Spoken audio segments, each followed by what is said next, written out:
আমার সাথে আজকে তরুণ প্রজন্মের আহ, করেছিলেন। সেই সময় থেকে আমাদের মূল এই মোটোটা ছিল। করে থাকেন বিভিন্ন সময়। হ্যাঁ, তো অবশ্যই এই ধরনের প্রোগ্রাম অ্যারেঞ্জ করতে গিয়ে খুব ডিফিকাল্টিস যেরকম ফেস করতে হয় মাঝে মাঝে, তেমনি আবার বেশ কিছু মজার ঘটনাও ঘটে। হ্যাঁ। তো এরকম কোনো মজার ঘটনা শেয়ার করতে চাইবেন আমাদের সাথে? মজার ঘটনা বলতে গেলে যদি বলি আর কি।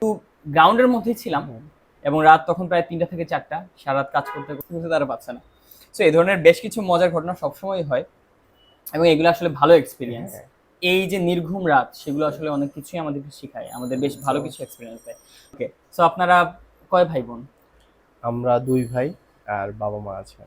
জুনিয়র যারা আছেন, যারা হয়তো বা আপনার ক্লাবে এখন জুনিয়র হিসেবে কাজ করছে বা বিশ্ববিদ্যালয়, একজন মেন্টর পিক করে তার মাধ্যমে এগিয়ে যাওয়া। এটা পার্সোনালি আমি 3rd ইয়ার শেষ করার পর থেকে আমার কেরিয়ার প্ল্যানটা গুছাচ্ছি।